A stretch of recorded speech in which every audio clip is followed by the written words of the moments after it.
ಈ ಸಂಕ್ರಾಂತಿ ಹಬ್ಬಕ್ಕೆ ನೀವು ಸಜ್ಜಿ ರೊಟ್ಟಿ ಎಳ್ಳು ಹಾಕಿ ಮಾಡಬೇಕಾ, ಅದನ್ನು ಯಾವ ಥರ ಲಟ್ಟಿಸಿ ಪೇಪರ್ ಥರ ಮಾಡಬೇಕಂತ ತೋರಿಸ್ತೀನಿ ಈ ವಿಡಿಯೋದಲ್ಲಿ. ಬನ್ನಿ ನೋಡೋಣ ಇದನ್ನು ಯಾವ ಥರ ಮಾಡ್ತೀನಿ. ಹುಚ್ಚೆಳ್ಳು ಚಟ್ನಿ ಯಾವ ಥರ ಮಾಡ್ಕೋಬೇಕು, ಹುಚ್ಚೆಳ್ಳು ಪೌಡ್ರನ್ನು ಸ್ಟೋರ್ ಮಾಡಿ ಯಾವ ಥರ ಇಟ್ಕೋಬೇಕು, ಆಮೇಲೆ ಹುಚ್ಚೆಳ್ಳು ಪೌಡ್ರ್ ಹಾಕಿ ಬದನೆಕಾಯಿ ಪಲ್ಯ ಯಾವ ಥರ ಮಾಡಬೇಕಂತ ಈ ವಿಡಿಯೋದಲ್ಲಿ ತೋರಿಸ್ತಾ ಇದ್ದೀನಿ. ವಿಡಿಯೋನ ಫುಲ್ ವಾಚ್ ಮಾಡಿ. ಇಷ್ಟ ಆದರೆ ಲೈಕ್, ಶೇರ್, ಕಮೆಂಟ್ ಮಾಡಿ.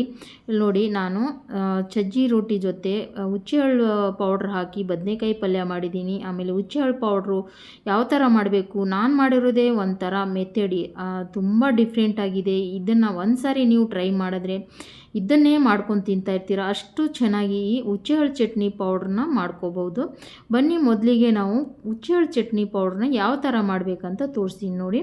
ನಾನು ಹುಚ್ಚೆಳ್ಳು ಚಟ್ನಿ ಜೊತೆ ಹಸಿ ಕರಿಬೇವಿನ ಸೊಪ್ಪು, ಬೆಳ್ಳುಳ್ಳಿ, ಜೀರಿಗೆ, ಆಮೇಲೆ ರುಚಿಗೆ ತಕ್ಕಷ್ಟು ಉಪ್ಪು, ಖಾರನ, ಆಮೇಲೆ ಹುಚ್ಚೆಳ್ಳನ್ನ ಎಲ್ಲ ರೆಡಿ ಮಾಡಿ ಇಟ್ಟಿದ್ದೀನಿ ನೋಡಿ.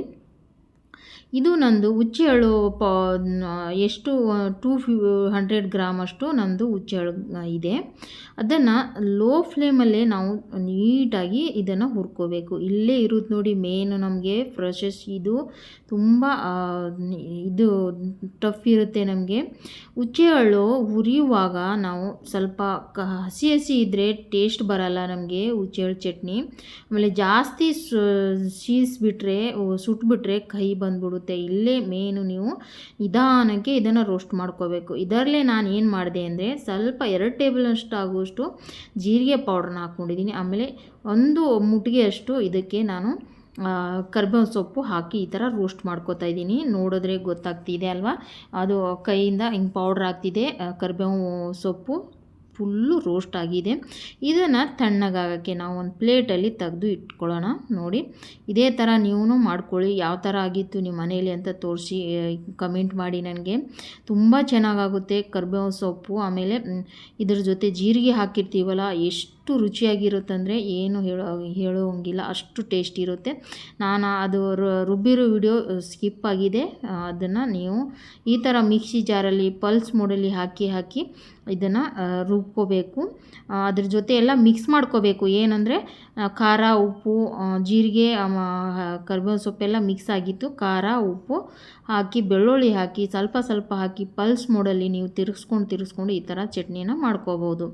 ಇಲ್ಲಿ ನಾನು ಬದನೆಕಾಯಿ ಪಲ್ಯ ಮಾಡೋಕ್ಕೆ ಇಲ್ಲಿ ನೋಡಿ ಬದನೆಕಾಯಿನ ಕಟ್ ಮಾಡ್ತಾಯಿದ್ದೀನಿ. ನೋಡಿ, ಈ ಥರ ಕಟ್ ಮಾಡ್ಕೋಬೇಕು ಬದನೆಕಾಯಿನ. ಇದು ನಾಟಿ ಬದನೆಕಾಯಿ, ತುಂಬ ಟೇಸ್ಟಾಗಿರುತ್ತೆ. ಇನ್ನೊಂದು ಕಪ್ ಕಲರ್ ಇರುತ್ತಲ್ಲ, ಅದೂ ಟೇಸ್ಟಿ ಇರುತ್ತೆ, ಆದರೆ ಇದ್ರ ಥರ ಟೇಸ್ಟ್ ಇರೋಲ್ಲ. ಇಲ್ಲಿ ಬದನೆಕಾಯಿ ಜೊತೆ ನಾನು ಹಸಿಮೆಣಸಿನ್ಕಾಯಿ ಹಾಕಿ ಮಾಡ್ತಾಯಿದ್ದೀನಿ. ಹಸಿಮೆಣಸಿನ್ಕಾಯಿನ ರೋಸ್ಟ್ ಮಾಡ್ಕೊಂಡಿದ್ದೀನಿ ನೋಡಿ. ರೋಸ್ಟ್ ಮಾಡಿ ಹಾಕೋದ್ರಿಂದ ಬದನೆಕಾಯಿ ತುಂಬ ಟೇಸ್ಟ್ ಆಗುತ್ತೆ. ಇಲ್ಲಿ ನೋಡಿ, ಆಮೇಲೆ ಈ ಚಾಪರು ನಾನು ಮೀಶೋಯಿಂದ ತೊಗೊಂಡಿದ್ದೆ ಹೊಸದು, ಇವತ್ತೇ ಓಪನ್ ಮಾಡಿದ್ದೀನಿ. ಅದರಲ್ಲಿ ಹಾಕಿ ನಿಮಗೆ ಚಾಪ್ ಮಾಡಿ ತೋರಿಸ್ತಾ ಇದ್ದೀನಿ ನೋಡಿ. ಇದರಲ್ಲಿ ನಾನು ಏನು ಹಾಕಿದ್ದೀನಿ ಅಂದರೆ ಬೆಳ್ಳುಳ್ಳಿ, ಹಸಿಮೆಣಸಿನ್ಕಾಯಿ, ಕೊತ್ತಂಬರಿ ಸೊಪ್ಪು ಹಾಕಿ ಈ ಥರ ಚಾಪ್ ಮಾಡ್ಕೊಂಡಿದ್ದೀನಿ. ಚಾಪ್ ಮಾಡಿಕೊಂಡು ಇದನ್ನು ಇಟ್ಕೊಂಡು ಈಗ ಒಗ್ಗರಣೆಗೆ ರೆಡಿ ಮಾಡ್ಕೊಳ್ಳೋಣ. ಮೇನ್ ಇನ್ನೊಂದು ನಾನು ಸೀಕ್ರೆಟ್ ಟಿಪ್ ಹೇಳ್ತೀನಿ ನೋಡಿ ನಿಮಗೆ. ಸೀಕ್ರೆಟ್ ಟಿಪ್ ಏನಂದರೆ, ಬದನೆಕಾಯಿ ಕಟ್ ಮಾಡಿ ಇಟ್ಕೋತೀವಲ್ಲ, ಆವಾಗ ಆ ನೀರಲ್ಲಿ ಉಪ್ಪು ಹಾಕಿಟ್ಬಿಟ್ರೆ ನೀವು ಕಹಿ ಬರೋದೇ ಇಲ್ಲ.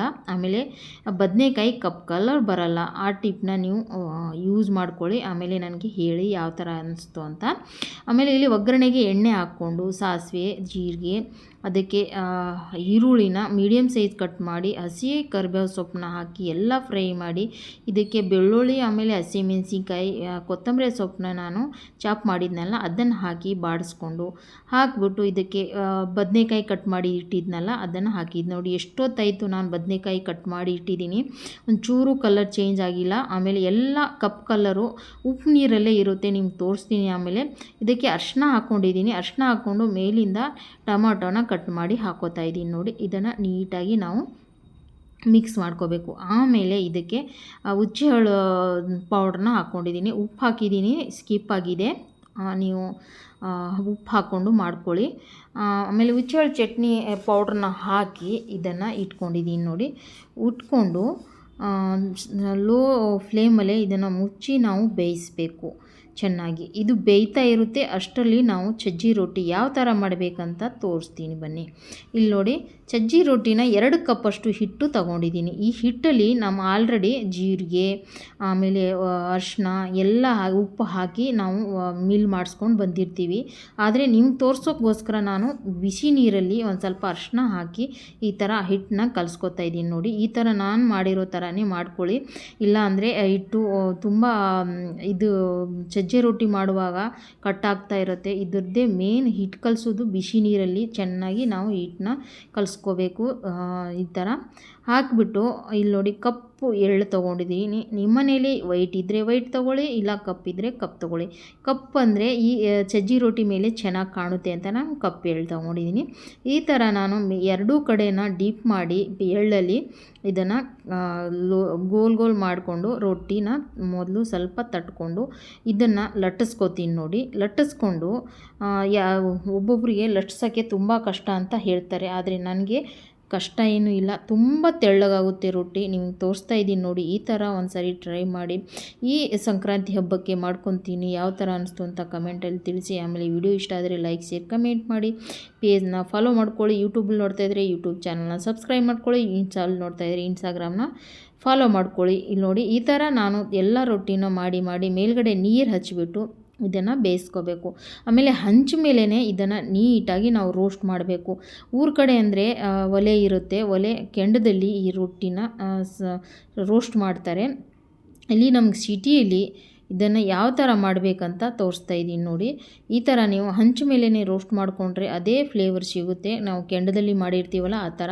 ನೋಡಿ, ನಾನು ತಿರುಗಿಸಿ ಇದನ್ನು ಎಷ್ಟು ರೋಸ್ಟ್ ಮಾಡಿ ಕಟ್ಟಗೆ ರೊಟ್ಟಿ ಥರ ಮಾಡ್ಕೊಂಡಿದ್ದೀನಿ. ಈ ಥರ ಮಾಡ್ಕೊಳ್ಳಿ. ಇಲ್ಲಿ ನೋಡಿ, ಬದನೆಕಾಯಿ ಪಲ್ಯನೂ ರೆಡಿ ಆಯಿತು. ಮುಚ್ಕೊಂಡು ಬೇಯಿಸಿ ಈ ಥರ ಹಾಕ್ಕೊಂಡಿದ್ದೀನಿ ಬೌಲಲ್ಲಿ. ಇಲ್ಲಿ ರೊಟ್ಟಿ, ಆಮೇಲೆ ಮೊಸರು ಜೊತೆ ಹುಚ್ಚೆಹಳ್ಳು ಚಟ್ನಿ ಹಾಕ್ಕೊಂಡು ತಿಂತಾಯಿದ್ರೆ ಏನು ಅಂತೀರಾ, ಆಹಾ, ರುಚಿ ಅಂದರೆ ರುಚಿ. ಉತ್ತರ ಕರ್ನಾಟಕ ಕಡೆ ಅವರು ನೋಡಿದ್ರೆ ಸಾಕು, ಇದನ್ನು ಎಲ್ಲರೂ ಗೊತ್ತಾಗ್ಬಿಡುತ್ತೆ ಯಾವ ಥರ ಮಾಡಿದ್ದೀನಿ ಅಂತ.